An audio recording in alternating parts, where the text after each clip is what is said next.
Sudah, dokter. Ya, terima kasih. Ya, kita mulai saja. Assalamualaikum warahmatullahi wabarakatuh. Selamat siang semuanya, Dek.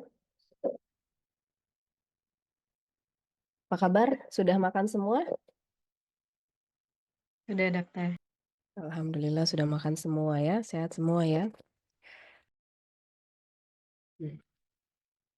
Nah, jadi seperti yang saya sampaikan tadi, sebenarnya topik ini sudah disampaikan pada waktu blok 8. Tapi atas permintaan blog ya dari blog digestif meminta supaya di reminder kembali ya reminding kembali untuk adik-adik karena ada beberapa topik itu yang memang SKDI-nya 4 ya. Nah, eh, banyak ya sebenarnya topik parasit ini ya. Jadi saya berusaha meringkas ya. Yang penting-penting saja, mana yang kira-kira termasuk dalam SKDI 4 dan sering kita temui di lapangan.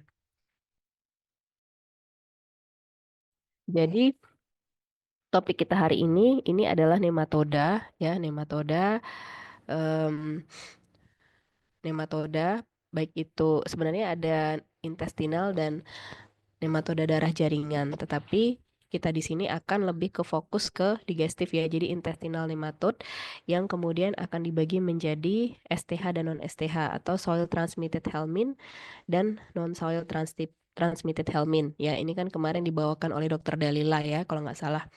Jadi kalau soil transmitted helminth itu dalam proses transmisinya atau dalam siklus hidupnya membutuhkan tanah ya untuk melakukan proses perkembangbiakan sebelum dia menjadi stadium yang infektif. Sedangkan kalau non STH artinya dia tidak perlu apa tidak memerlukan tanah dalam siklus hidupnya. Ya, bisa terjadi karena autoinfeksi ya atau dia intinya dia tidak memerlukan tanah tetapi bisa tetap berkembang biak dan tetap bisa menginfeksi ke manusia. Nah, kemudian ada juga dari Helmin lagi itu yang platyhelminthes ya. Masih ingat ya kalau nematoda ini kan roundworm ya. Jadi bentuk cacingnya itu adalah bulat atau gilik. Kalau kita lakukan pemotongan secara melintang maka kita bisa melihat di dalamnya ada rongga. Sedangkan kalau cestoda ini termasuk ke dalam platyhelminthes. Platyhelminthes ini dia bentuknya pipih. Ada dua, ada yang cestoda, itu yang bentuknya seperti pita, ya atau disebut juga cacing pita, dan satunya lagi adalah cacing em, daun ya, atau trematoda. Nah, cacing yang pita ini, ya, yang banyak juga kasusnya di kita, eh, lebih tepatnya bukan di Palembang ya, tapi epidemiologinya tuh cukup tinggi di daerah-daerah yang eh, terdapat kebiasaan konsumsi makanan yang mengandung larva cacing tersebut ya. Kalian masih ingat ada Taenia solium, Taenia saginata ya, dan terakhir Taenia asiatica. Itu yang termasuk dalam cestoda. Kemudian ada juga protozoa. Protozoa intestinal ini ada yang berasal dari eh, kelas Flagellata ya, dan ada juga yang dari Amobida ya atau amoeba. Kemudian dari masing-masing spesies nanti kita akan mengetahui tentang implikasi public health-nya, yaitu dari epidemiologi, morfologinya, siklus hidup, manifestasi klinis, diagnosis, dan tata laksana. Tentunya yang kita pelajari hari ini hanya mengingatkan ya, jadi tidak mungkin semuanya bisa kita berikan dalam waktu 100 menit, jadi hanya garis besar saja. Untuk lebih lengkapnya tentunya adik-adik bisa membuka kembali pelajaran kita di blok 8 ya, membuka slide dan sebagainya. Nah, yang pertama ini intestinal helminth ya. Jadi ada dua, yaitu nematoda dan cestoda. Nah, jadi seperti yang telah saya sebutkan tadi, eh, nematoda ini biasanya membutuhkan tanah dalam siklus hidupnya untuk meletakkan telur atau larva. Dan kemudian larva ini akan mengalami perkembang telur dan kemudian telur ini akan mengalami perkembangbiakan menjadi infektif. Yang STH ini ya, itu ada Ascaris lumbricoides, hookworm atau cacing tambang, Trichuris trichiura atau cacing cambuk, Strongyloides stercoralis, dan juga Trichostrongylus species. Sedangkan yang non-STH artinya dia memiliki stadium infektif itu di dalam balat alat di dalam rumah ya, contohnya seperti di toilet, handuk, selimut, ataupun juga di spray ya, contohnya pada Oxyuris vermicularis. Jadi dia dalam siklus hidupnya itu memang tidak memerlukan tanah ya, jadi bisa autoinfeksi. Kemudian ada juga non-STH yang stadium infektifnya itu terdapat di dalam otot ya ataupun daging dari hospes reservoir, contohnya Trichinella spiralis. Itu pada nematoda. Nah, sekarang kita masuk ke soil transmitted helminth ya. Tadi kan sudah saya sebutkan ada 5 spesies ya. Jadi ini hanya remaining saja ya. Jadi pertama Ascaris lumbricoides.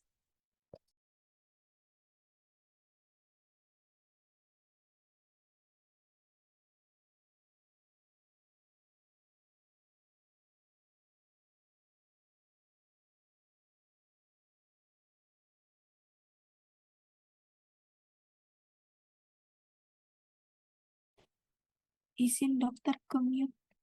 Ya, sorry. Ya, pertama Ascaris lumbricoides. Ascaris lumbricoides ini tentunya akan kalian sering temui baik itu di puskes ataupun di rumah sakit. Jadi tidak heran nanti kalau saya kalian ngelihat di rumah sakit ada pasien yang muntah cacing ya atau batuk kemudian terstimulasi refleks muntahnya dan kemudian keluar cacing. Nah, itu biasanya cacingnya itu adalah cacing gelang ya. Kenapa disebut cacing gelang ya? Karena bentuknya itu seperti melingkar di tangan itu seperti gelang. Nah, dia ini menginfeksi sekitar 1/8 dari penduduk dunia, terutama di daerah negara yang berkembang, ya.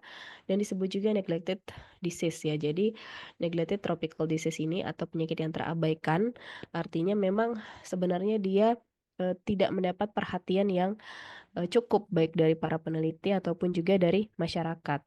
Kenapa tidak cukup mendapatkan perhatian? Karena memang secara klinis dia tidak mengancam nyawa ya.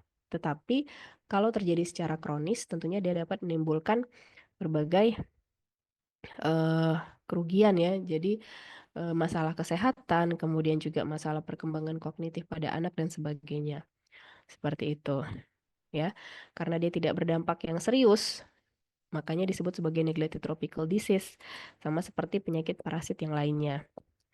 Kemudian infeksi paling tinggi tentunya pada anak-anak 5 sampai 10 tahun ya, karena ini adalah soil transmitted helminth.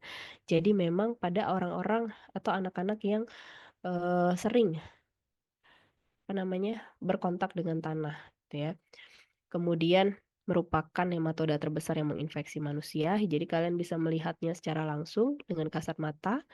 Dan juga habitatnya itu yang pada cacing dewasa pada small intestine ya. Morfologinya kita ingat kembali ya, jantan dan betina bentuknya yang berbentuk seperti gelang. Jadi kalau pada jantan dia memiliki ekor yang berlekuk ke arah ventral. Ya, jadi dia melingkar-lingkar, to curved tail. Sedangkan kalau pada betina dia hanya runcing saja. Kemudian kalau kita lihat di mikroskop ya, pada bagian posterior atau tepatnya pada daerah ekor ya, itu memiliki kloaka dengan 2 spikula. Spikula ini ya, untuk gambar yang di sebelah kanan, pointer. Nah, spikula ini berfungsi untuk memegang betina ketika akan melakukan proses kopulasi. Jadi supaya betinanya mantap. Ya, kemudian kloaka ini merupakan perkembangan dari anus dan juga eh, organ-organ untuk perkembangbiakan atau reproduksi tadi. Nah, sedangkan kalau pada betina dia memiliki commissura ring ya atau genital girdle gini ya. Jadi kayak lingkaran gini yang jelas ya atau lebih terlihat lebih kelihatan lah. Tapi kalau di bawah mikroskop ya, tapi kalau kita lihat langsung kita nggak bisa melihat commissura ring ini. Dia juga memiliki vulva di commissura ring ini. Terus ekornya lurus, dia menghasilkan telur 200.000 per hari dan dapat menghasilkan 26 juta seumur hidupnya. Tuh ya. Nah, ini kira-kira mana yang jantan? Yang kiri atau yang kanan?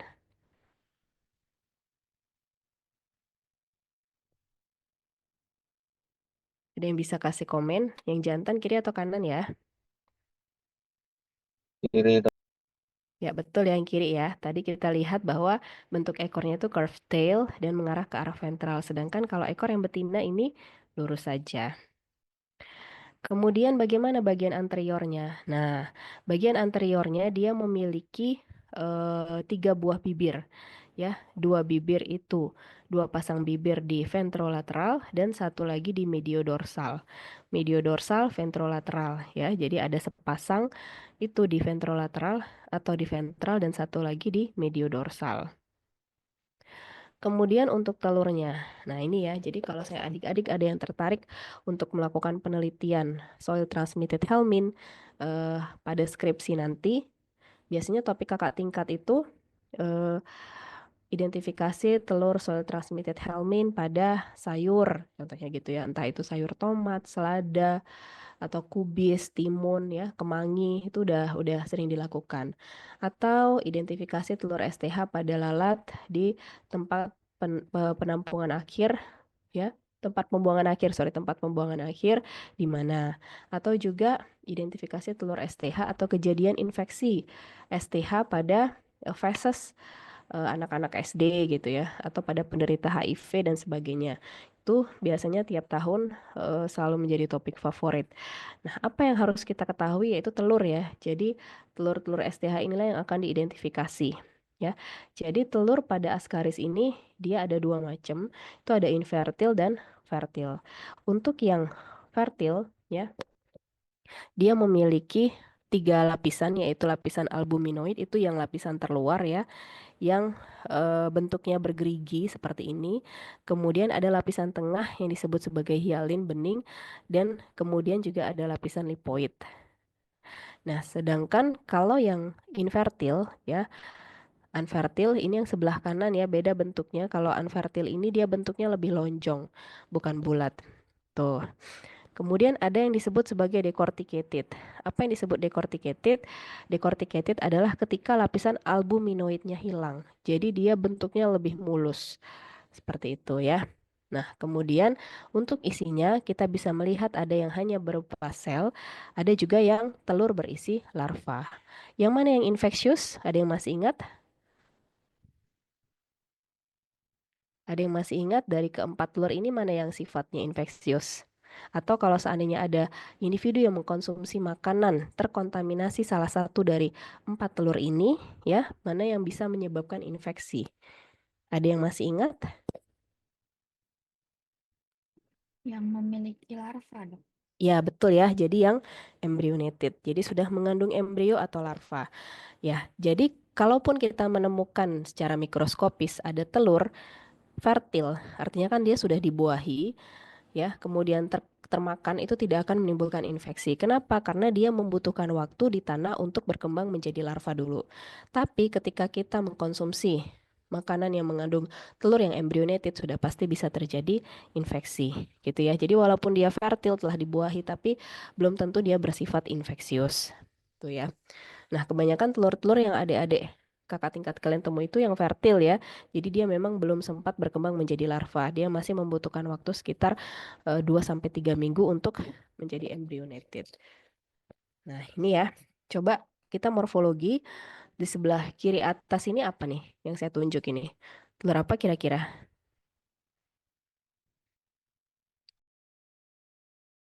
Hmm. Ada yang masih ingat kalau bentuknya lonjong artinya dia telurnya bersifat Infertil. betul, jadi kita nyebutnya infertil corticated. Kenapa? Karena dia infertil berbentuk lonjong dan juga memiliki lapisan albuminoid sehingga disebut infertil corticated. Sedangkan yang bawah ini tentunya tahu ya, bedanya sangat terlihat sekali. Ini adalah fertil corticated, sedangkan yang di sebelah kanan ini adalah embryonated. Nah, jadi yang telur infertil ini artinya dia tidak sempat dibuahi. Jadi belum sempat dibuahi dia sudah keluar ke feses gitu. Bagaimana siklus hidupnya? Siklus hidupnya ya masih ingat semua ya. Jadi kita lihat langsung di sebelah kanan. Jadi ada sebentar ya.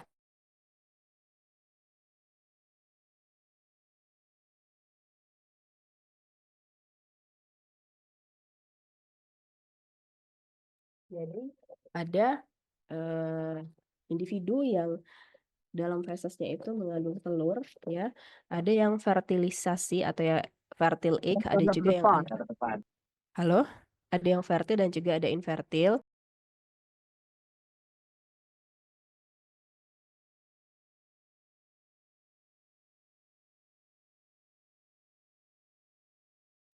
Jadi ada yang fertil dan ada infertil. Kemudian yang fertil ini nanti ya akan mengalami perkembangbiakan di dalam tanah, ya. Mengalami perkembangbiakan di dalam tanah dan menjadi infektif dalam waktu sekitar 2 sampai 3 minggu. Setelah dia menjadi infektif, kemudian dia akan mengkontaminasi pada makanan, kemudian termakan, ya. Kemudian telur infektif ini akan menetas di dalam usus halus, ya. Setelah dia menetas di usus halus, kemudian dia akan menginvasi masuk ke dalam lapisan mukosa usus halus, ya. Nah, ketika dia masuk ke lapisan mukosa, yang tentunya di dalam lapisan mukosa itu tersebut terdapat kapiler, dia akan masuk mengikuti aliran darah dan mengarah ke dalam aliran sistemik dan kemudian ke paru. Nah, di paru ini dia akan berpenetrasi ya ke dinding alveoli. Nah, kemudian dari dinding alveoli naik ke bronkiolus, kemudian ke bronkus ya. Kemudian dia ke faring. Ke laring. Dari laring nanti dia akan terbatuk ya. Kemudian dia terbatuk berpindah ke faring ya dan kemudian masuk ke dalam saluran pencernaan. Nah, di saluran pencernaan nanti dia akan berkembang biak dewasa ya melakukan proses kopulasi dan menghasilkan telur. Seperti itu ya. Jadi ketika dia menghasilkan telur dan telurnya nanti akan keluar bersamaan feses dan mengalami pengulangan siklus hidup seperti yang tadi. Nah, kemudian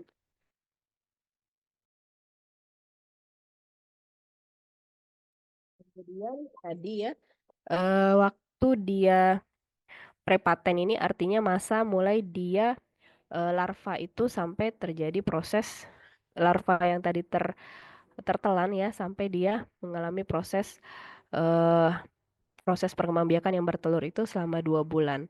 Kemudian gejala yang paling penting itu adalah Loeffler syndrome atau Ascaris pneumonia atau pneumositis ya. Itu biasanya terjadi 4 sampai 16 hari setelah infeksi. Nah, ini ketika larva itu terdapat di dalam paru-paru ya. Terjadi Loeffler syndrome dengan gejala batuk dan sebagainya. Kemudian apabila terjadi gejala klinis dalam waktu hitungan tahun, maka dapat terjadi malnutrisi ya karena terjadi penyerapan terhadap vitamin B12 dan sebagainya sari-sari makanan sehingga menyebabkan usus tidak mampu menyerap makanan dengan baik karena berkompetisi dengan cacing. Kemudian juga terdapat obstruksi pada usus karena cacing itu kalau dalam jumlah yang banyak bisa menyebabkan cacing itu bergerombol dan membentuk bola-bola sehingga menyebabkan obstruksi pada usus. Dan Ascariasis ini merupakan satu-satunya nematoda yang bisa menyebabkan batuk ataupun muntah cacing gitu ya. Diagnosisnya ya semua STH itu rata-rata kita menggunakan metode Kato-Katz ya. Jadi ini biasanya digunakan pada saat kita akan melihat sampel yang berasal dari feses ya, menggunakan larutan malasid green, kemudian kita warnai selotip, fesesnya nanti akan disaring dan dilekatkan ke selotip tadi untuk dilihat di bawah mikroskop. Yang kita identifikasi adalah telurnya ya. Nah, tapi kalau saya pada kasus seperti identifikasi telur STH pada sayur-sayuran ya ataupun juga pada tubuh lalat itu yang kita gunakan bukan Katokats tapi pemeriksaan langsung biasanya. Jadi kita ambil dulu lalat ataupun sayur tersebut, kemudian kita rendam, airnya kita sentrifuge untuk mendapatkan endapannya. Nanti endapannya itulah yang kita langsung lihat di bawah mikroskop. Jadi sebenarnya bisa direct ataupun juga dengan Katokats ya, tetapi yang paling efektif atau yang merupakan gold standar itu adalah Katokats karena dia bisa mengidentifikasi dengan lebih tepat gitu karena dia lebih terwarnai, lebih sensitif gitu ya. Atau juga kalau kita melihat individu yang batuk ataupun muntah dan kemudian keluar cacing dengan morfologi yang seperti saya sebutkan tadi, maka itu juga bisa menjadi salah satu jalan diagnosis. Treatmentnya bisa dengan albendazole ataupun dengan pirantel pamuate, tetapi yang gold standard atau lini pertamanya itu adalah dengan pirantel pamuate. Kemudian yang berikutnya adalah Trichuris trichiura atau whipworm atau cacing cambuk ya.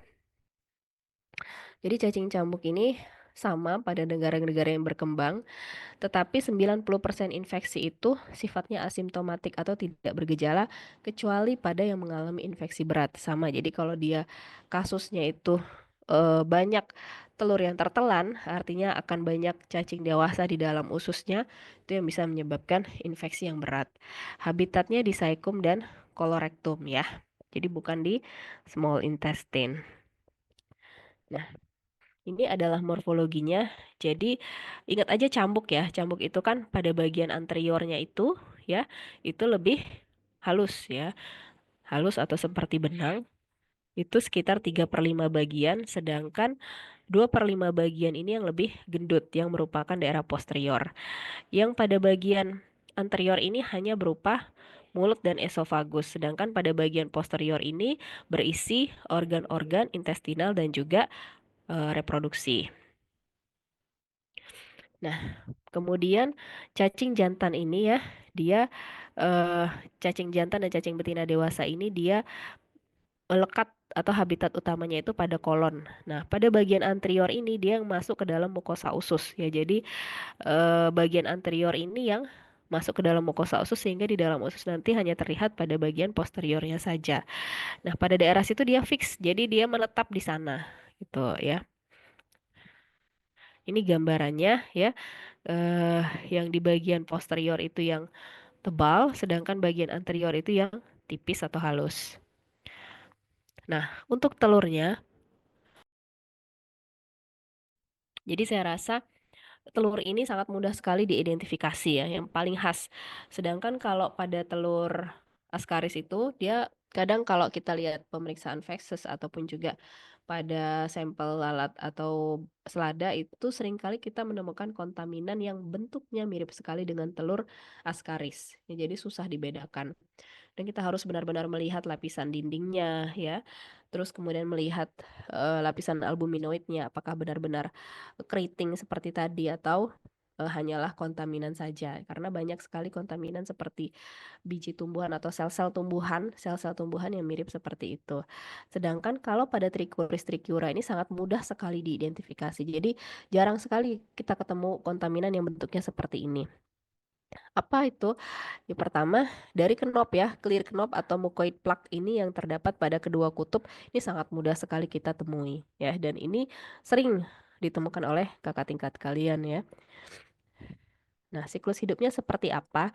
Ya ini sama kayak tadi ya STH, tapi bedanya ketika telur yang infeksius di mana dia mengandung larva itu tertelan oleh manusia ya, kemudian dia akan menetas di usus halus.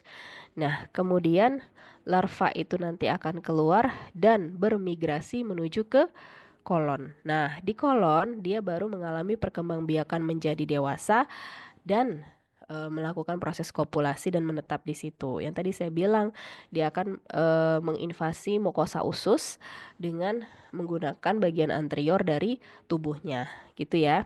Jadi bukan di small intestine tapi di daerah kolon. Nah, clinical manifestation-nya tadi yang saya bilang di awal, dia sifatnya asimptomatik pada 90% individu yang terinfeksi. Tetapi pada ya orang-orang dengan infeksi yang cukup berat ya, dia bisa menimbulkan stunting, kemudian nocturnal stooling, jadi sering BAB pada malam hari. Kemudian frekuensinya itu bisa lebih dari 12 kali sehari sehingga disebut sebagai sindrom dysentery trichiuris. Bisa menyebabkan peradangan pada usus disebut trichuris colitis dan juga menyebabkan kerusakan pada saraf submukosa sehingga menyebabkan terjadinya prolaps rektum kalau dia sedang mengedan gitu ya. Jadi persyarafan pada daerah kolonnya itu mengalami kerusakan sehingga kalau dia ngedan ususnya juga ikut keluar atau kolonnya ikut keluar ya. Rektumnya ikut keluar, sorry. Nah, ini sebelah kiri ini gambaran dia di dalam usus ya, ketika dia menginvasi mukosa. Kemudian sama ya, diagnosis dan tata laksananya itu adalah dengan menemukan telur di dalam tinja, ya, baik itu dengan pewarnaan langsung, dengan pemeriksaan langsung ataupun juga dengan metode Kato-Cats. Pengobatannya dengan albendazole ya sekali sehari selama 3 hari. Kemudian spesies selanjutnya itu adalah hookworm atau cacing tambang. Nah, kalau cacing tambang ini ada 2 spesies ya, ingat semua ya deh ya. Ada Necator americanus dan Ankylostoma duodenale. Kalau pada spesies lain itu biasanya lebih dominan pada anak-anak, tapi kalau pada kedua spesies ini atau hookworm itu eh,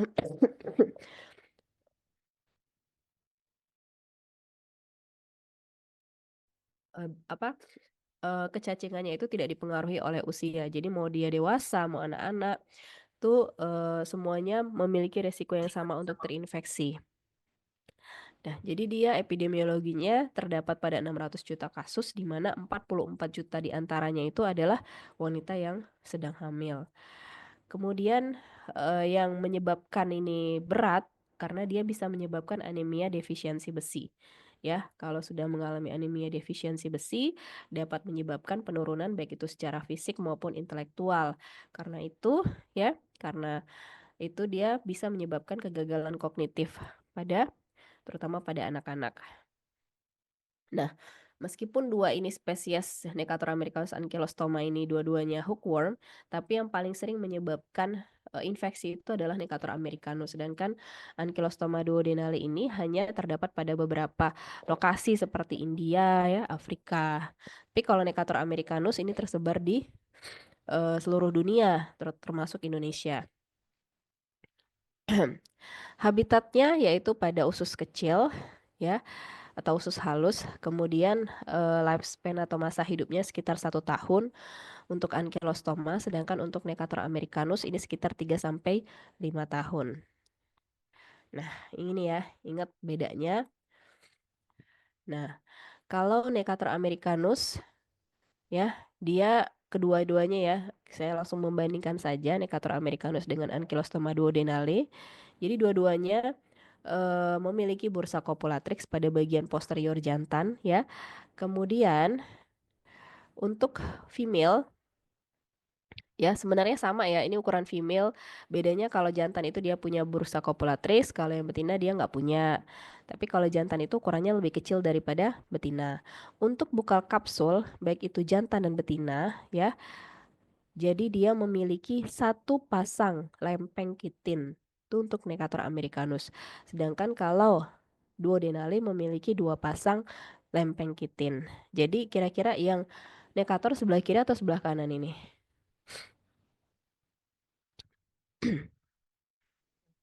Yang Necator sebelah kiri atau sebelah kanan, Dek? Kanan. Sebelah kanan ya. Necator sebelah kanan. Betul, yang sebelah kiri adalah Ankylostoma duodenale. Jadi kalau dia memiliki 2 pasang gigi kitin pada daerah atas ya, itu disebut sebagai eh, Ankylostoma duodenale. Nah, sebenarnya lempeng kitin ini bukan hanya di bagian atas ya, Dek ya. Di bagian bawah ini juga punya lempeng kitin. Tuh yang kalian lihat di bawah sini ya. Nah, kalau pada kedua-duanya ini sama-sama memiliki 1 buah lempeng kitin di bagian bawah yang berbentuk seperti segitiga. Tuh ya. Jadi sebenarnya kalau pada Ankylostoma duodenale dia memiliki 6 pasang gigi, sedangkan kalau pada Necator americanus dia bukan 6 pasang, sorry, 6 buah gigi, sedangkan kalau pada Necator americanus dia memiliki 4 gigi gitu ya, karena dia 2 pasang, yang sebelah sini 3 pasang. Tapi pada bagian ventralnya ya dia hanya memiliki pada bagian atas ini dia hanya memiliki 2 pasang, untuk yang Necator dia memiliki 1 pasang. Nah ini telurnya. Ini juga sama nih. Pernah juga ditemukan pada sayuran selada hookworm ini ya. Dan lebih beratnya lagi ya kalau pada apa Ascaris kan dia membutuhkan waktu sekitar 2 sampai 3 minggu. Sedangkan kalau pada hookworm ini hanya membutuhkan waktu 12 sampai 24 jam. Jadi belum lewat sehari dia udah bisa berkembang biak menjadi larva. Ya, kalau pada Necator americanus dan Ankylostoma. Ciri khas telurnya apa? Nah, ini ya. Ciri khas telurnya dia memiliki dinding yang tipis, ya. Kemudian di dalamnya itu berisi sel. Nah, ini sangat khas sekali ya. Jadi kalau saya eh kelihatan gambar seperti ini yang berbeda dengan yang lain ya.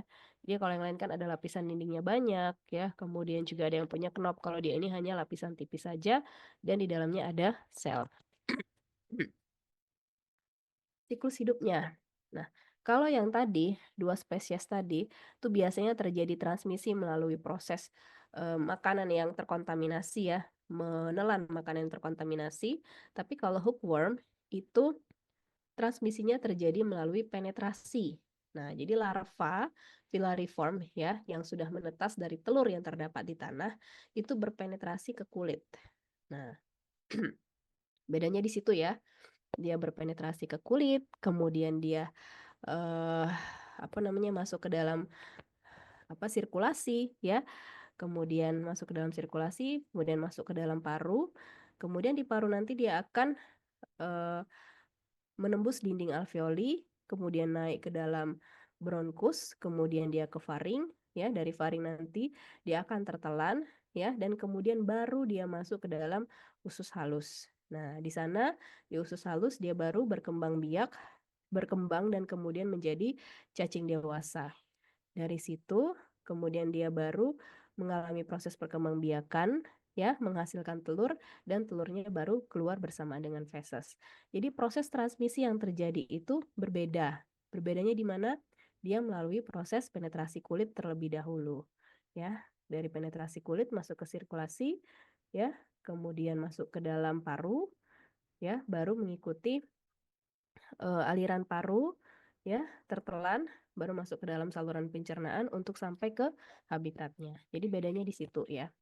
Nah, karena proses penetrasi kulit ini, maka dia memiliki gejala ground itch tadi atau gatal-gatal pada area tempat penetrasi tersebut. Nah, setelah terjadi ground itch, kemudian baru timbul 1 sampai 2 minggu kemudian itu dry cough atau batuk kering disertai dengan wheezing ya atau bunyi ngi-ngi pada infeksi pertama kali. Kemudian kalau pada saluran pencernaan dia menyebabkan abdominal discomfort. Kemudian kalau pada infeksi yang cukup berat dia bisa menyebabkan anemia defisiensi besi ya. Bagaimana dia bisa infeksi berat apabila larva cacing yang berpenetrasi ke dalam kulit itu dalam jumlah cukup banyak. Kalau saya dalam jumlah cukup banyak, sekitar 40 sampai 160 cacing yang masuk, maka bisa menyebabkan penurunan hemoglobin sebesar kurang dari 11 gram per desiliter. Nah, bisa menyebabkan terjadinya gagal tumbuh dan juga gangguan kognitif. Diagnosisnya juga sama, kita temukan telur di dalam tinja, baik itu dengan pemeriksaan langsung ataupun juga dengan metode Catocats. Pengobatannya dengan albendazole. Kemudian lanjut spesies berikutnya, ini adalah Trichostrongylus spesies. Ya, ini cukup jarang ya spesies ini, karena sebenarnya ini adalah infeksi pada kambing ya, kambing atau domba. Tetapi dia bisa tidak sengaja menginfeksi manusia, gitu ya. Jadi sebenarnya ini adalah zoonosis. Untuk morfologinya ya dia berwarna kecoklatan, memiliki spikula ya, kemudian juga memiliki vulva pada daerah posterior. Ini untuk telurnya ya, telurnya ini juga sebenarnya mirip ya, mirip seperti pada hookworm.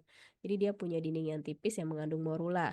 Tapi bedanya kasus ini jarang ya ditemui, Trichostrongylus spesies ini jarang. Nah, siklus hidupnya ya sebenarnya manusia ini adalah hospes aksidental ya. Dan kemudian infeksi terjadi ketika mengkonsumsi telur yang mengandung larva. Nah, jadi sebenarnya sama seperti tadi prosesnya ya. Jadi kalau kita manusia tertelan telur yang mengandung larva, bisa itu manusia atau bisa itu hewan tadi ya, hewan yang eh, baik itu kambing, domba ya atau sapi. Jadi manusia ini sebenarnya incidental hospes saja gitu ya. Untuk prosesnya sama seperti siklus hidup pada cacing-cacing trikuris ya. Jadi melalui kontaminasi makanan, kemudian masuk ke dalam saluran pencernaan, menetas menjadi cacing dewasa, ya, bertelur dan masuk dikeluarkan melalui feses dan seterusnya. Manifestasi klinisnya asimptomatik ya, kemudian juga bisa menyebabkan kolesistitis, hanya terjadi pada orang-orang yang mengalami infeksi berat yaitu jumlah cacing di atas 100. Diagnosisnya sama, kita temukan telur di dalam tinja dengan menggunakan direct ataupun cuts atau juga dengan gejala klinis. Ya, tapi biasanya dengan telur ya yang merupakan gold standar. Treatmentnya dengan albendazole. Spesies berikutnya adalah Strongyloides stercoralis.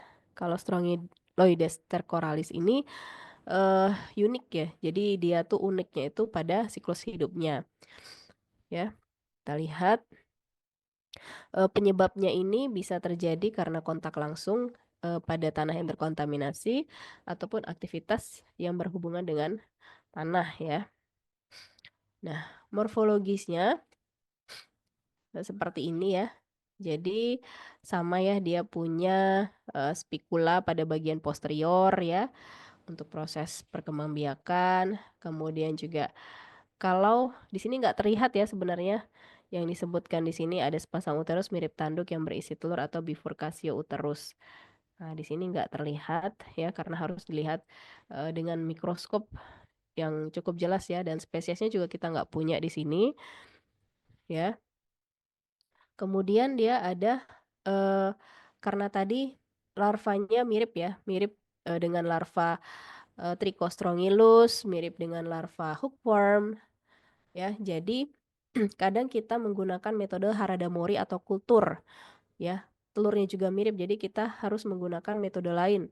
Jadi kalau ada telur yang ketemu secara mikroskopis mirip seperti gambaran hookworm, ya, kan setelah kita katokas dapat nih, oh gambarannya gambaran telur hookworm. Kemudian kita bisa melanjutkan pemeriksaan ke kultur Haradamori. Dari kultur itu kita bisa melihat gambaran larvanya. Ya, apakah larvanya itu mengarah ke arah hookworm ataukah mengarah ke Strongyloides stercoralis atau ke Trichostrongylus yang tadi spesies ya. Nah, bedanya apa? Kalau pada hookworm ya, itu memiliki buccal cavity yang pendek. Nih, ya sedangkan kalau pada, eee, Strongyloides stercoralis dia buccal cavity-nya masih, eee, cukup panjang, nih.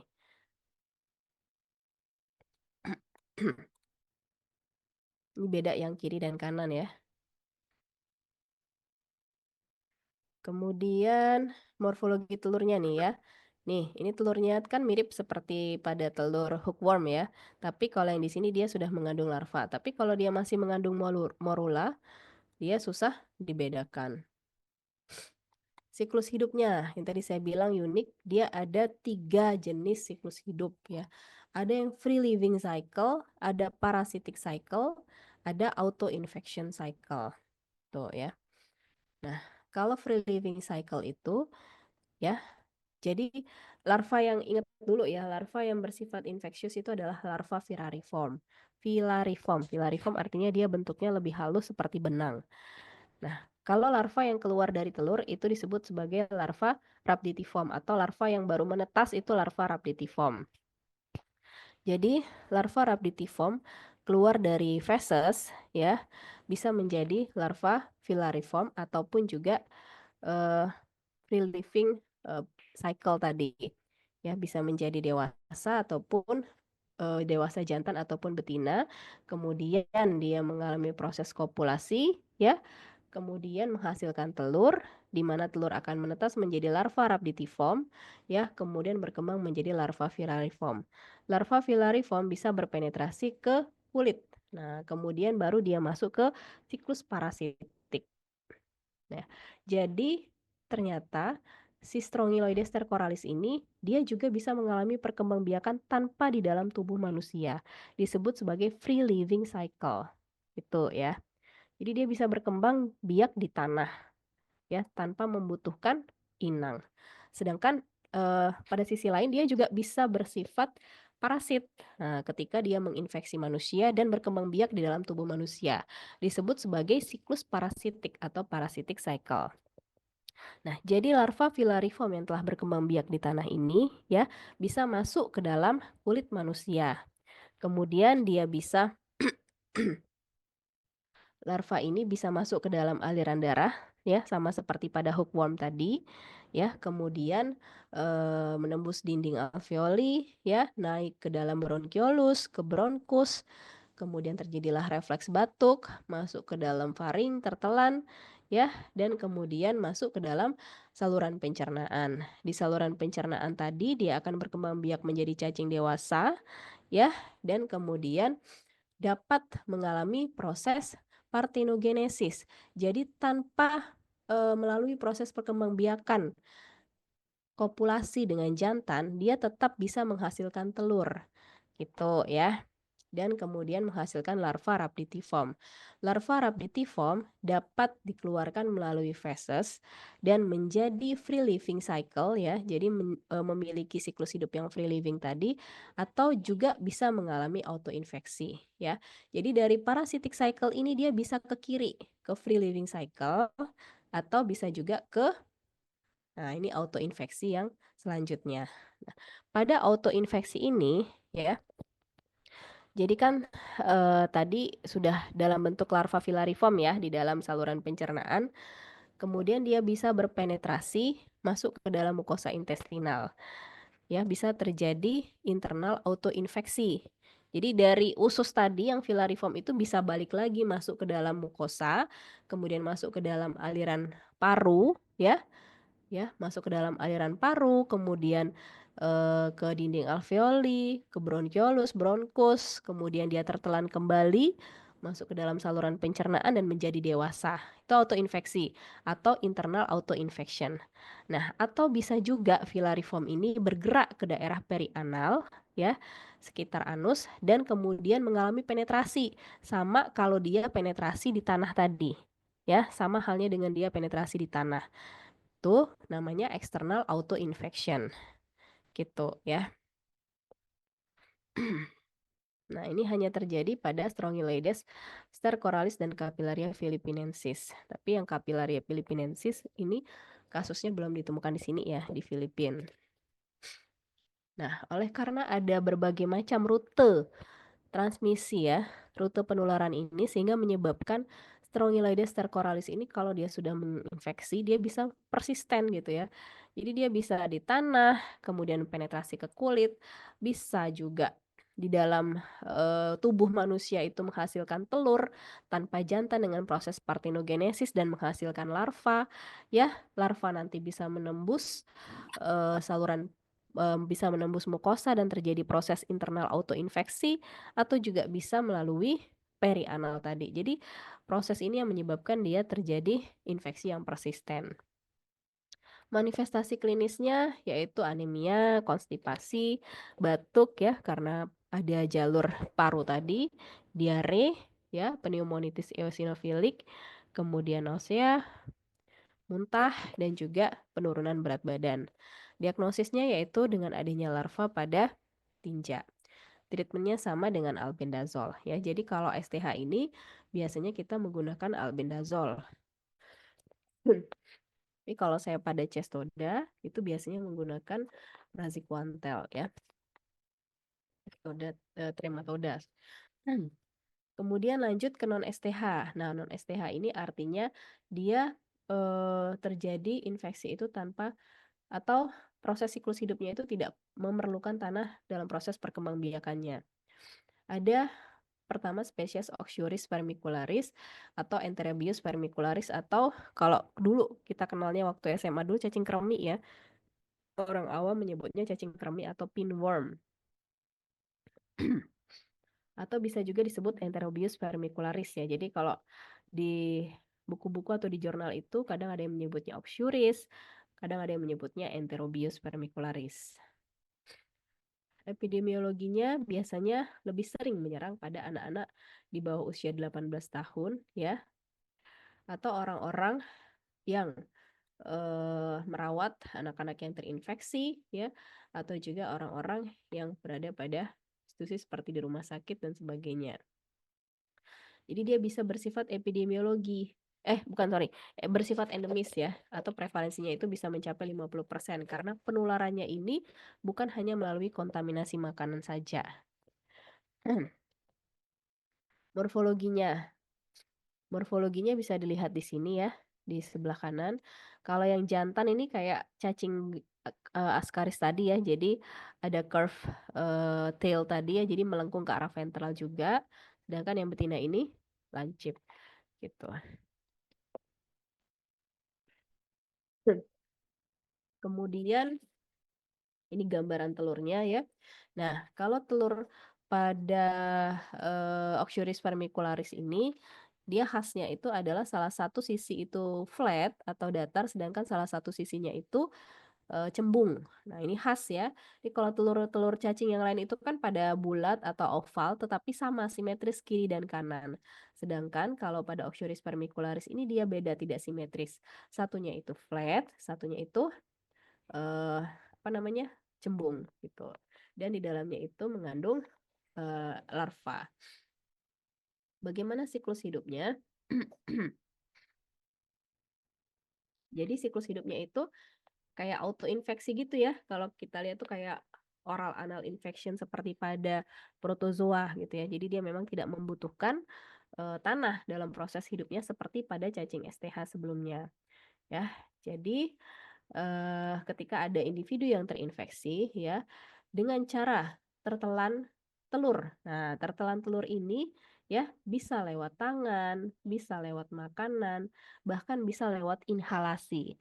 Jadi kalau ada anak-anak yang terinfeksi ya, kemudian dia habis BAB, nggak dipakein ibunya itu pampers ataupun celana, dia gesek-gesekin pantatnya di selimut gitu ya. Nah, pada malam hari ketika si cacing betina itu bertelur, maka telurnya itu bisa menempel pada selimut dan sebagainya ya.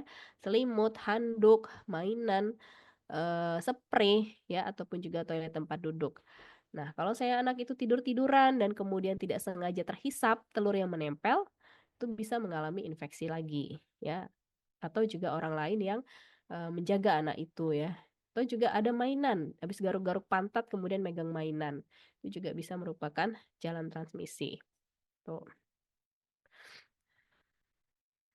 Manifestasi klinisnya pada umumnya adalah asimptomatik, tetapi dia sering menimbulkan gatal pada daerah anus. Nah, makanya kalau pada anak-anak yang gatal di anus itu sering disebut kremian-kremian. Nah, ini memang demikian ya. Memang gejalanya itu adalah gatal pada daerah anus. Nah, karena dia tidak berada di tanah ya, dan juga apa namanya, jarang juga kita temukan di feses ya, bukan jarang, artinya kita lebih sering menemukan infeksi ini melalui swab swab atau apusan ya, apusan pada daerah perianal. Bisa pakai selotip ya, atau juga bisa pakai apa namanya,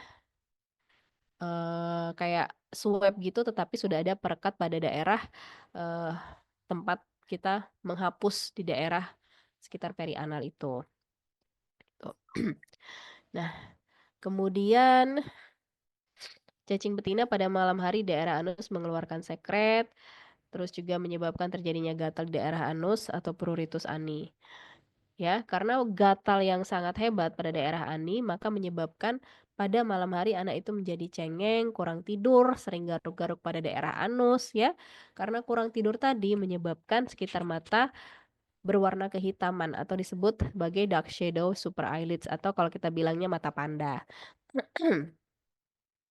Tuh ya. Diagnosisnya tadi yang saya bilang ya dengan menggunakan tape atau scotch tape ya. Kemudian tape-nya nanti kita letakkan di atas objek gelas mikroskop untuk melihat gambaran telurnya ya.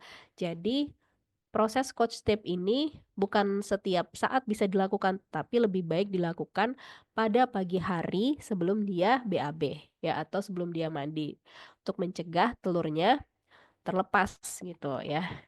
Kemudian dilihat di bawah mikroskop. Bisa juga tadi dengan swab test yang menggunakan, eee, yang bisa kita tempelkan dengan material-material yang lengket. Jadi ini juga bisa digunakan untuk melihat gambaran telur dan mendiagnosis Enterobius vermicularis ini. Pengobatannya bisa dengan mebendazole atau juga dengan albendazole atau bisa juga dengan pirantel pamuate.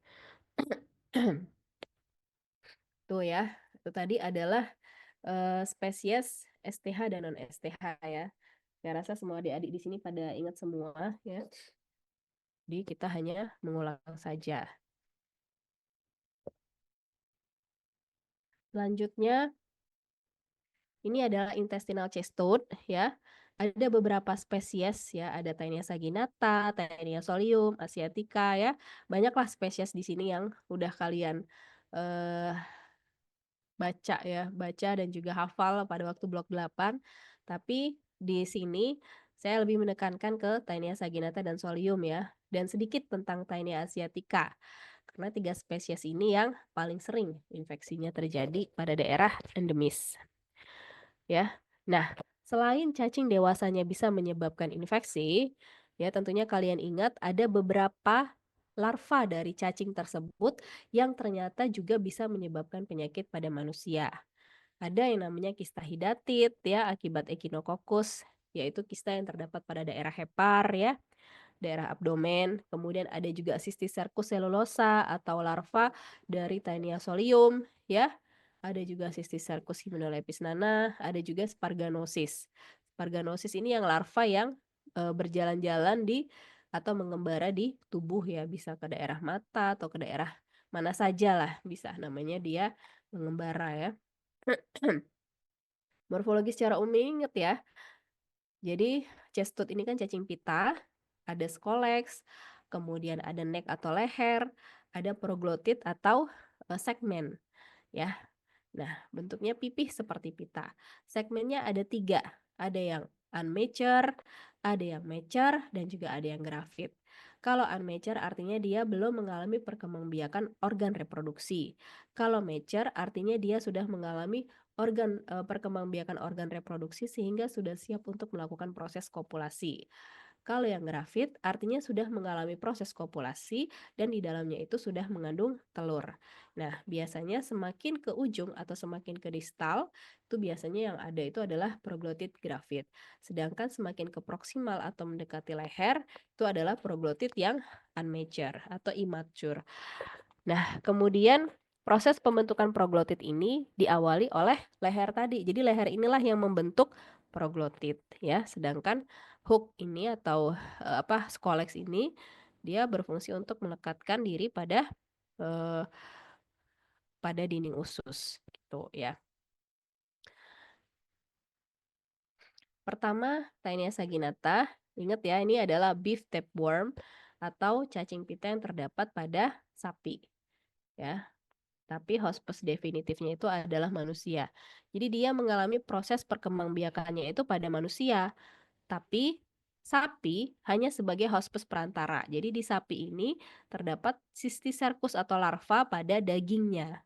Tapi tidak terjadi proses perkembangbiakan secara seksual. Gitu. Ini ya epidemiologi untuk ketiga spesies ini ya saya buat. Jadi ini endemiknya pada daerah. Pertama, kalau Taenia asiatica, jadi sebenarnya ada 3 ya. Ada asiatica, saginata, dan solium. Ya, bedanya apa? Kalau asiatica dan solium itu terdapat pada babi. Kalau saginata terdapat pada sapi.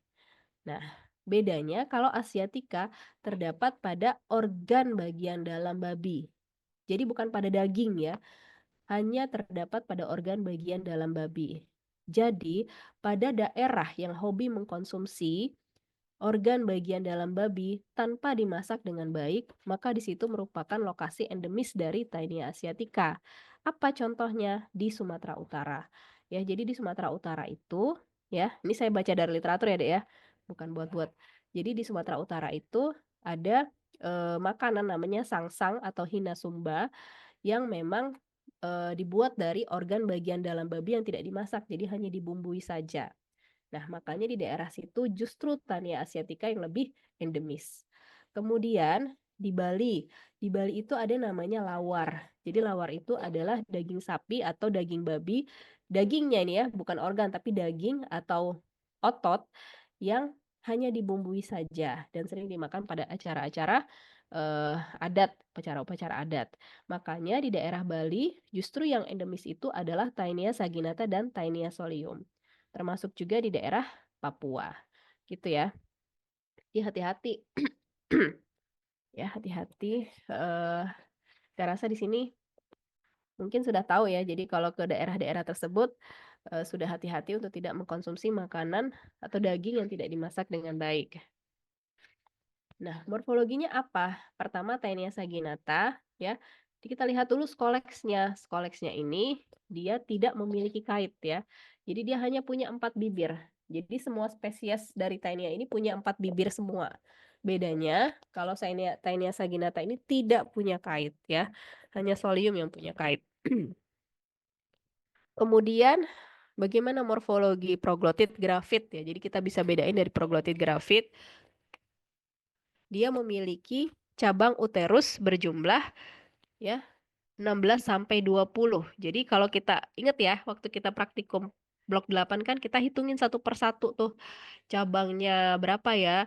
16 ya. Kalau di atas 16 ya, di atas 16 itu berarti kemungkinan adalah Taenia saginata. Tapi kalau dia jumlahnya sekitar di bawah 12 ya, itu adalah Taenia solium.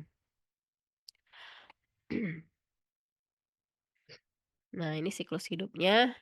Nih ya, perbedaan Taenia saginata dan Taenia solium.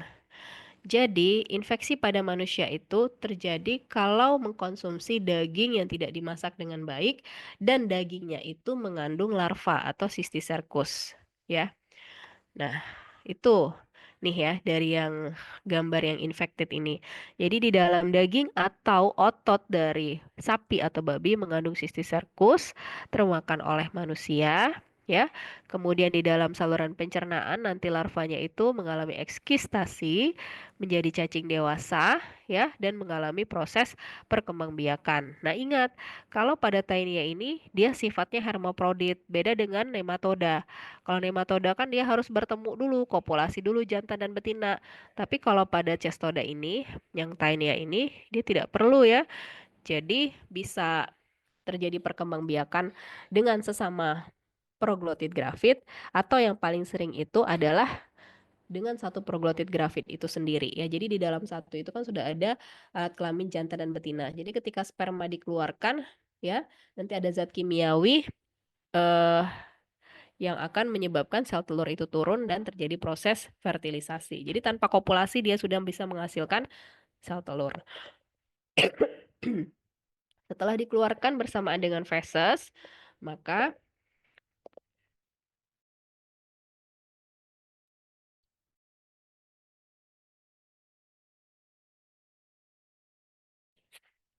jadi setelah dikeluarkan dari feses ya oleh babi dan sapi nanti akan termakan ya dan kemudian telurnya itu menetas di saluran pencernaan, menginvasi dinding usus dan masuk ke Eee, otot ya, dan menjadi larva di daerah otot tersebut.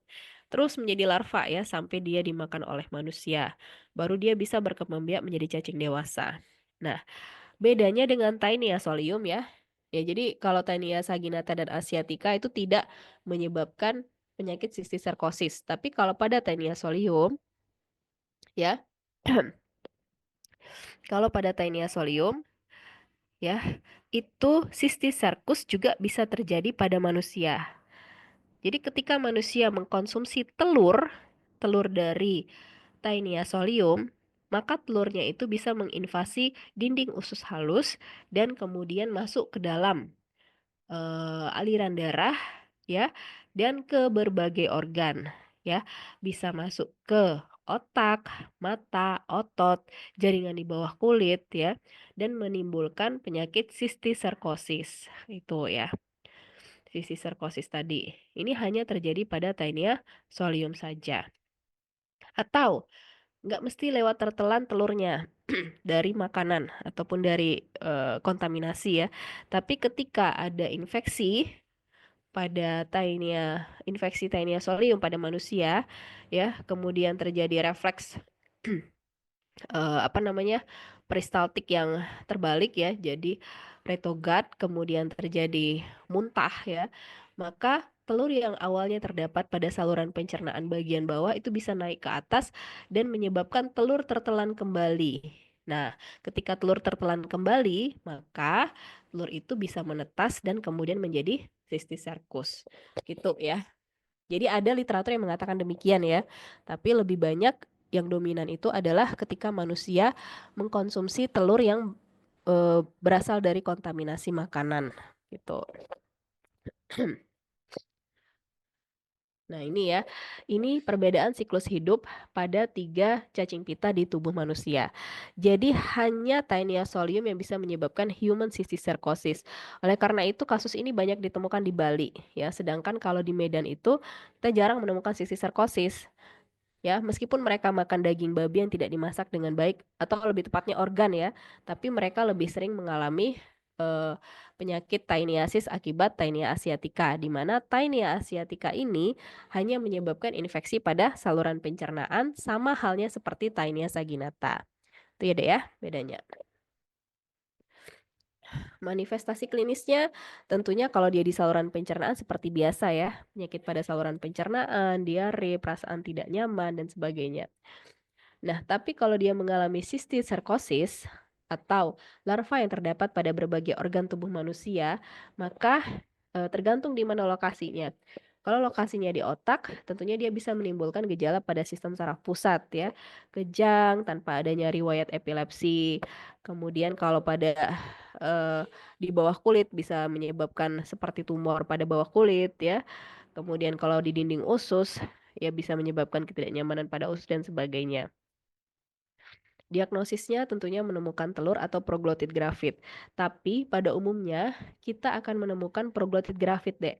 Jadi kita baru bisa memeriksa telur ketika kita memencet. Nah, ya, jadi kasus ini kan juga sebenarnya bukan Taenia ya, tapi Bartiella struderi itu sama-sama Taenia. Jadi ditemukan pada feses anak-anak di daerah sel papagar alam atau di Linggau ya, karena memang terjadi apa namanya, dia tinggal di daerah dekat hutan yang dekat dengan habitat monyet. Jadi waktu dia memberikan feses itu memang dalam bentuk proglotit. Nah, maka proglotitnya itu kita pencet dulu untuk mengeluarkan telurnya, baru kita lihat di bawah mikroskop apakah telurnya ini telur Taenia cis ataukah spesies lain gitu ya. Jadi lebih dominan itu adalah proglotit yang dikeluarkan melalui tinja. Jadi bukan telur satu persatu tapi proglotit grafitnya yang mengandung telur tadi. Terapinya dengan praziquantel. Kemudian ini Taenia solium yang tadi ya. Nah, bedanya di mana ya? Kalau yang tadi itu tanpa kait, kalau yang ini disertai dengan kait dan penonjolan pada daerah scolex ya. Jadi ada rostelumnya itu penonjolan disertai dengan kait. Kemudian proglotit grafitnya, tuh lihat ya, lebih sedikit. Dia lebih pendek dan lebih sedikit cabang uterusnya. Yang untuk bagian bawah ini adalah gambaran Cysticercus ya. Jadi terdapat larva di dalam kista. Manifestasi klinisnya iritasi mukosa usus ya, mialgia dan sebagainya tergantung di mana lokasi Cysticercus. Diagnosisnya sama, terapinya juga sama. Nah, ini perbedaan antara Taenia solium dan Taenia saginata. Oke, tadi kita udah bahas helmin intestinal. Sekarang kita bahas tentang protozoa ya. Ini juga saya rasa adik-adik semua udah uh, masih ingat ya karena baru tahun kemarin, bukan tahun kemarin malah belum sampai 1 tahun ya dek ya. Kita belajar tentang blok 8 ini.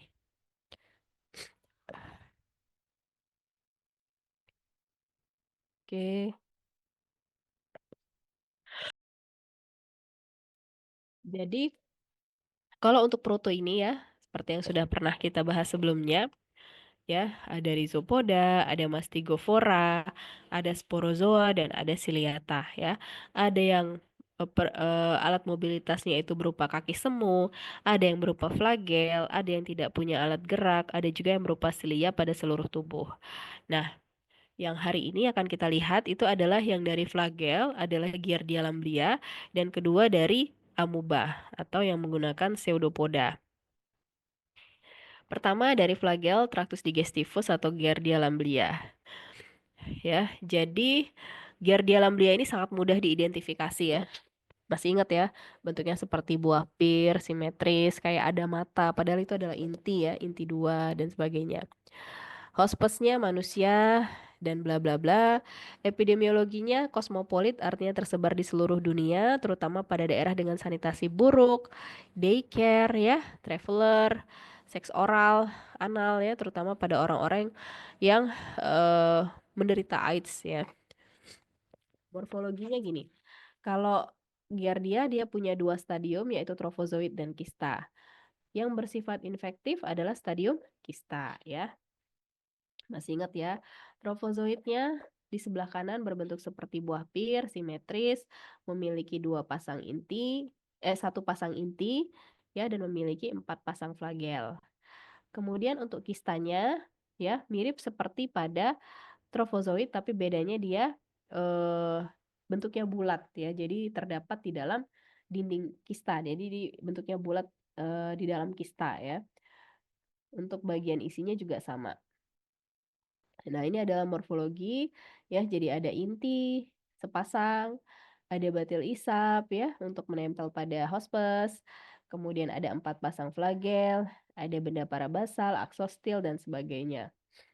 Bentuknya seperti buah pir kalau kita lihat dari ventral ya, tapi kalau kita lihat dari eh, pinggir ya atau kita lihat dari samping tuh satunya flat, satunya cembung.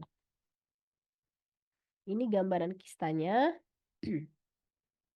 Kista yang baru terbentuk itu berinti dua, tapi kalau dia sudah matang, maka dia memiliki kista dengan 4 inti. Siklus hidupnya ya rata-rata kalau protozoa itu siklus hidupnya adalah fekal oral.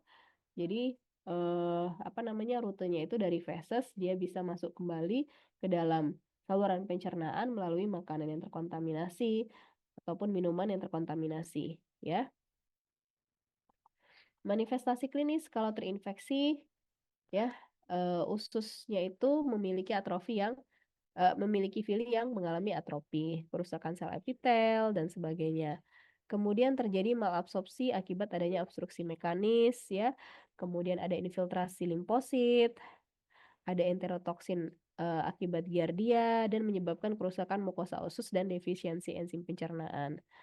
Kemudian kalau dia stadium akut menyebabkan mual, tidak nafsu makan, demam, diare, dan sebagainya. Kalau pada anak bisa menimbulkan gangguan pertumbuhan.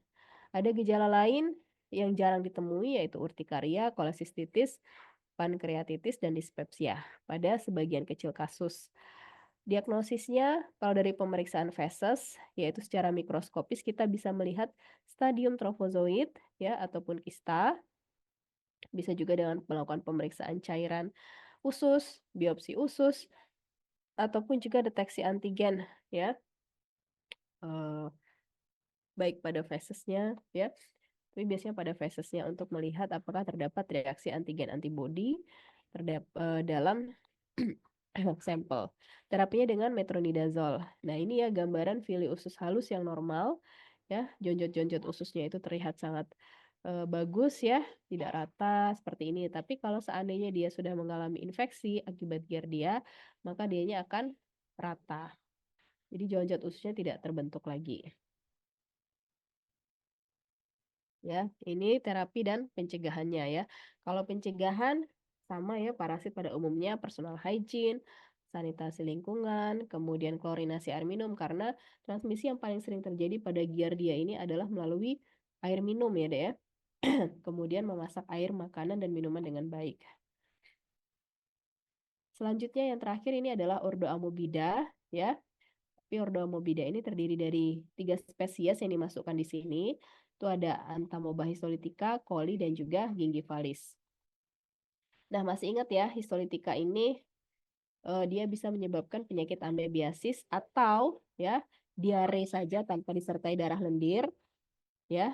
Kemudian disentri amuba di mana BAB-nya disertai dengan darah lendir atau hepatitis amuba di mana infeksi sudah menyebar ke hepar. Epidemiologinya terdapat di seluruh dunia, ya, terutama pada daerah tropis dengan sanitasi lingkungan dan sosial ekonomi yang buruk. Nah, ini sama kayak Giardia tadi, dia punya dua stadium, ada trofozoit dan kista. Apa patognomonisnya? Kalau pada histolitika, pastinya kita menemukan RBC di endoplasma. Masih ingat ya?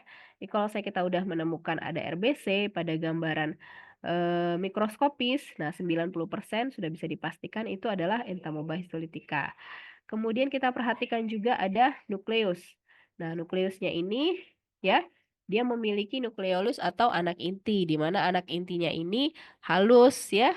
Kemudian pada dinding anak intinya ini memiliki butir-butir kromatin yang tersebar rata.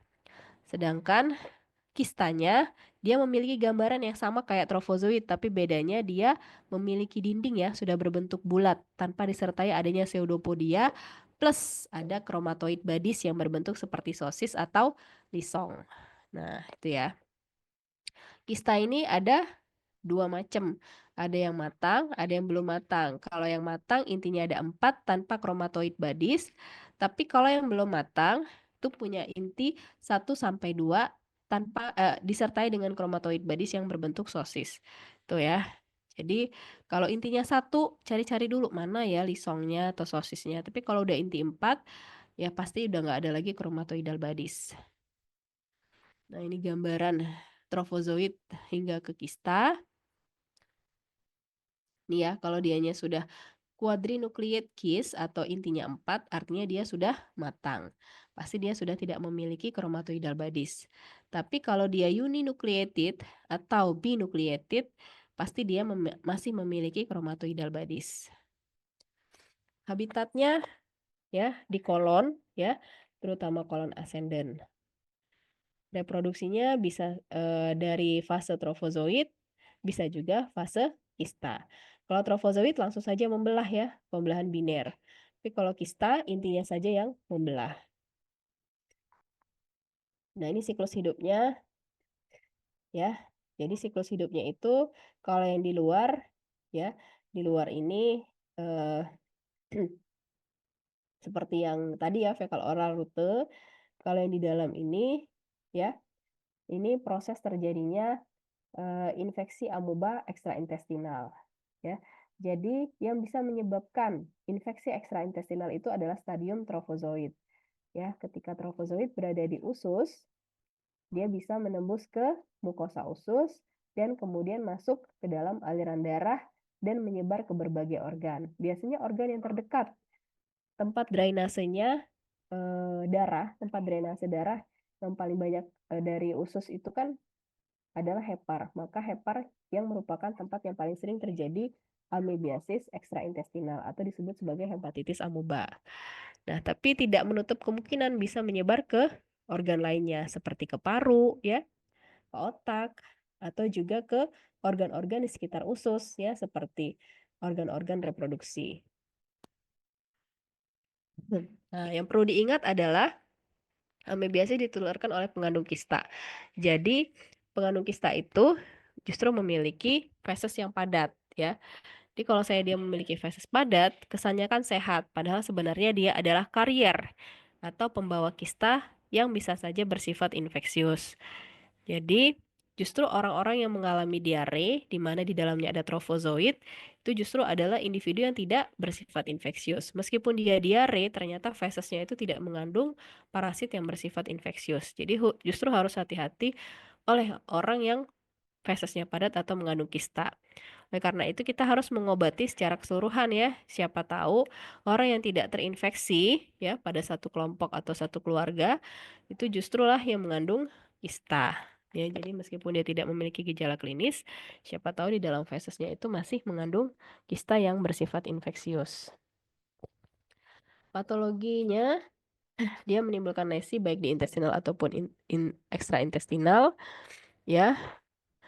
kemudian lesi di intestinal terutama di habitatnya di kolon ascendant ya. Kemudian kalau lesi ekstraintestinal dia terutama di hepar dan tidak konsisten dengan gejala. Jadi meskipun dia gejalanya ringan, bisa saja dia memiliki lesi ekstraintestinal. Tapi juga sebaliknya, meskipun gejala berat, belum tentu dia memiliki lesi ekstraintestinal. Jadi gejala intestinal itu tidak menentukan seseorang itu apakah mendapatkan suatu lesi ekstraintestinal atau tidak. Kemudian faktor-faktor yang mempengaruhi patogenitas ya. Jadi kenapa sih kok ada individu yang gejalanya berat atau ada individu yang tanpa gejala sama sekali ya? Itu pertama karena resistensi tubuh hospes itu, baik itu dari imunitas, nutrisi, ada bekas infeksi sebelumnya atau ada penyakit-penyakit yang underlying disease seperti DM, TB dan sebagainya. Kemudian strain amoeba ya. Jadi meskipun dia sama-sama merupakan Entamoeba histolytica, tapi dia juga ternyata memiliki strain ya dan strainnya itu lumayan banyak. Nah, terdapat beberapa strain yang bersifat infeksius seperti itu. Kemudian kondisi di dalam lumen seperti diet karbohidrat, adanya lesi fisik atau kimia, ya, adanya stasis atau obstruksi usus, adanya bakteri atau flora usus yang bersifat patogen, ini bisa memperberat kondisi infeksinya. Gambaran lesi dari Entamoeba histolytica cukup khas yaitu flash-like ulcer ya. Jadi bentuk ulkusnya itu berbentuk seperti botol. Nah, ini ya. Berbentuk seperti botol dan undermine. Tepinya itu tidak rata gitu ya. Nah, eh tidak ini ya, bentuk seperti botol pada bagian atasnya itu dia sempit, tapi ternyata pada bagian bawah dia melebar. Seperti ini ya. Nah, ini bagian atas ini kelihatan sehat, tapi ternyata di bagian bawahnya ini sudah mengandung ulkus. Nah, ulkus ini bisa saling bertemu dengan ulkus lainnya sehingga menyebabkan daerah yang sehat di atasnya bisa terlepas dan membentuk ulkus yang jauh lebih besar. Tuh ya. Ulkus yang terbentuk ini ya kalau sudah sampai ke daerah mukosa, submukosa ya, sudah sampai ke daerah muskularis bisa menimbulkan terjadinya jaringan parut atau disebut sebagai amuboma. Ini ya, penebalan radang yang berbentuk noduler dan padat dan bisa digerakkan. Kemudian ada juga amebiasis sistemik atau ekstraintestinal tadi ya. Bisa di hepar, paru-paru, otak, lien, genitalia, ataupun juga kulit.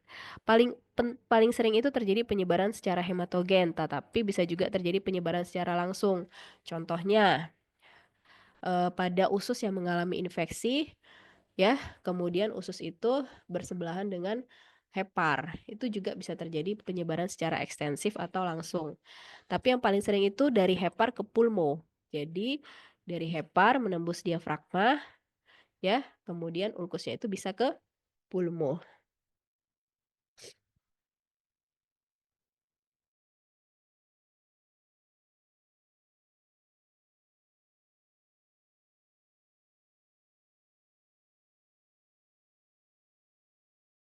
Nah, kemudian untuk daerah di sekitar usus ya, seperti vagina, serviks ya biasanya terjadi melalui ekstensif atau penyebaran secara langsung karena bersentuhan dengan ulkus dari amuba. Nah, ini manifestasi klinis kalau akut ya. Jadi mirip seperti disentri basiler yang skenario tadi ya. Tapi bedanya adalah di frekuensi ya. Jadi frekuensinya itu tidak semasif pada disentri basiler. Jadi biasanya dia sekitar 5 ya, 5 kali, 6 kali gitu. Terus juga sama dia mengandung darah dan lendir karena memang dia mengandung darah karena terjadi invasi ke daerah submukosa ya, kemudian juga terjadi produksi mukus yang berlebihan untuk mengeluarkan patogen ya. Kemudian demam. Demam hanya terjadi pada sebagian kecil kasus. Biasanya pada infeksi amuba ini demamnya terjadi secara subfebris ya, beda dengan disentri basiler yang demamnya tinggi. Ini hepatic amebiasis biasanya terjadi pada lobus kanan karena memang lobus kanan itu yang paling banyak mendapatkan drainase darah dari mesenterica superior yang merupakan perdarahan dari eh, usus ya. Kemudian diagnosisnya menemukan bentuk histolitika di dalam tinja yang segar. Kemudian baik itu bisa dari abses ataupun biopsi, bisa reaksi antigen antibodi ya, bisa juga melalui prektoskopi atau sigmoidoskopi untuk melihat ulkus, atau juga dari pembiakan. Terapinya ya ada dua macam, bisa lumen, bisa jaringan. Kalau lumen artinya kita menyasar ke kista.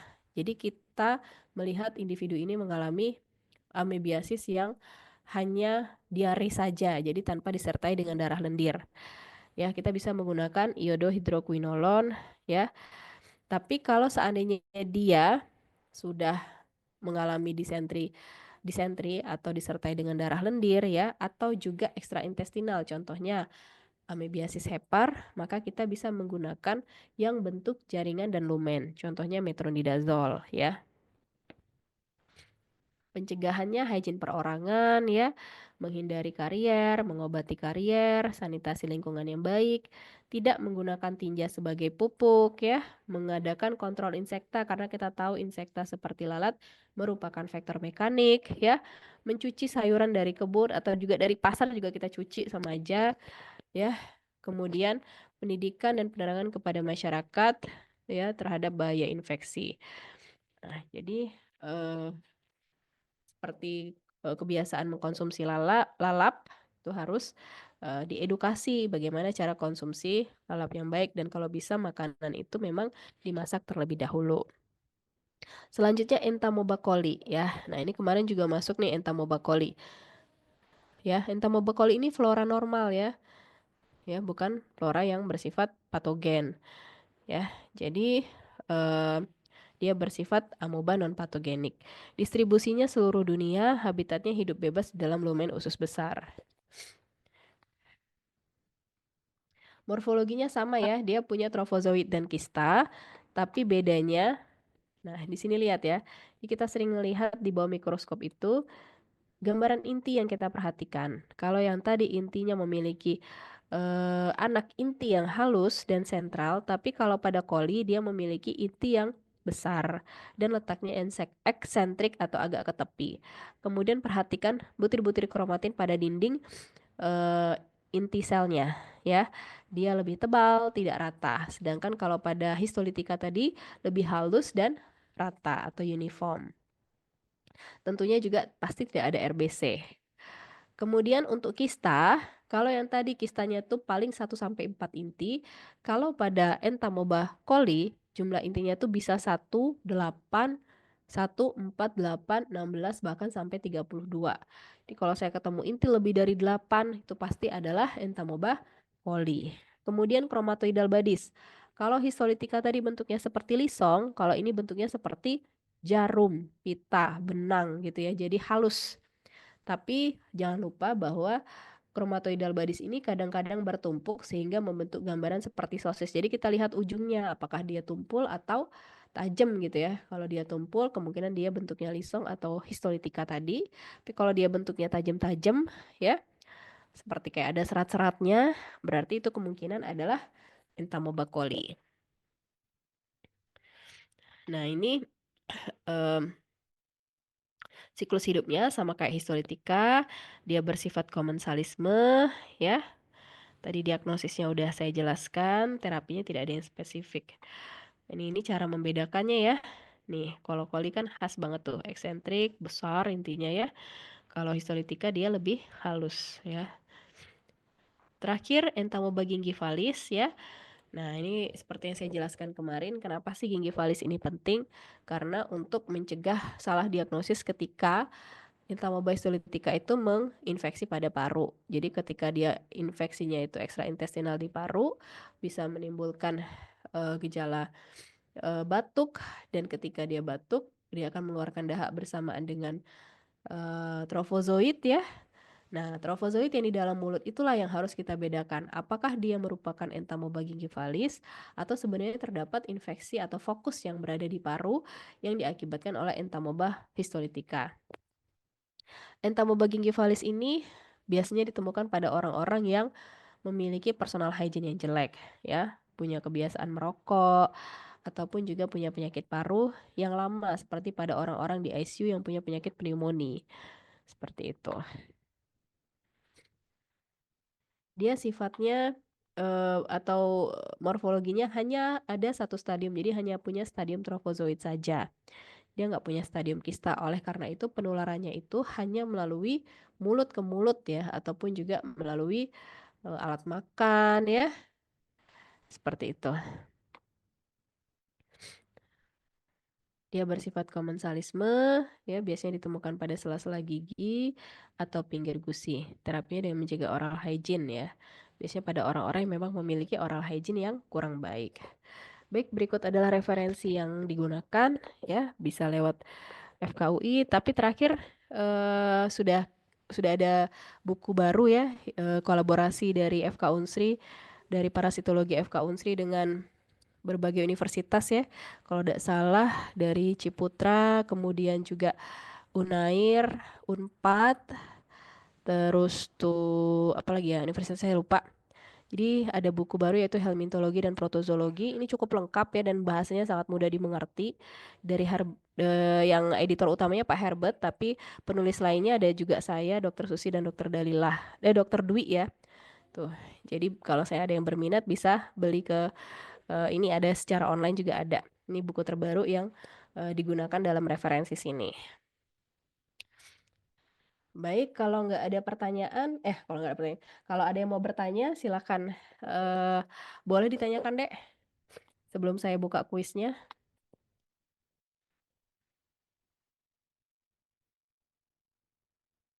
Kalau ada yang masih butuh konfirmasi atau mengingat-ingat kembali atau ada yang lupa, silakan ditanyakan. Cukup singkat ya, jadi nggak terlalu banyak yang saya sampaikan, hanya garis besar saja. Ini siapa nih?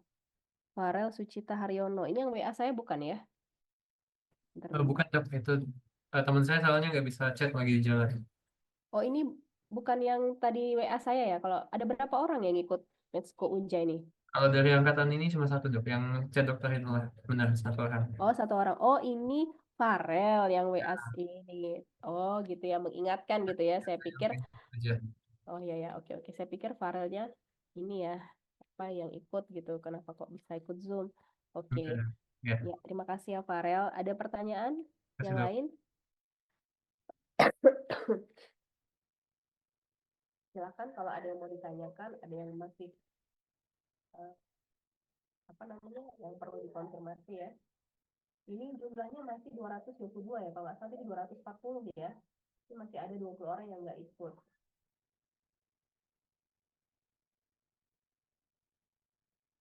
Apakah ada pertanyaan? Kalau udah cukup jelas ya, karena waktu juga udah 15:20, kita langsung saja ke kuis ya Dek ya. Ini saya kirim kuisnya lewat chat aja.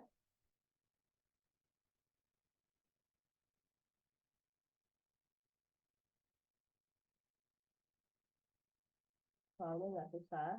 Ya. Ya.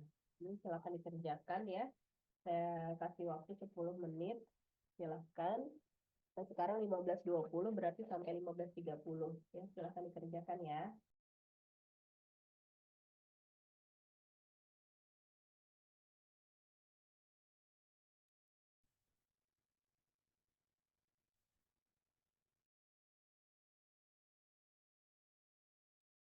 Baik, ini kalau mau bisa ya ngerjain sambil Zoom ya. Kalau sulit bisa di log out dulu atau leave meeting juga boleh. Tapi 10 menit saya tutup link Google-nya ya. Silakan deh. Kalau mau leave nggak apa-apa. Oh ya, sebelumnya saya ucapkan terima kasih ya. Mudah-mudahan kuliahnya bermanfaat. Wassalamualaikum warahmatullahi wabarakatuh. Terima kasih dokter. Terima kasih. Sama-sama saya izin live ya.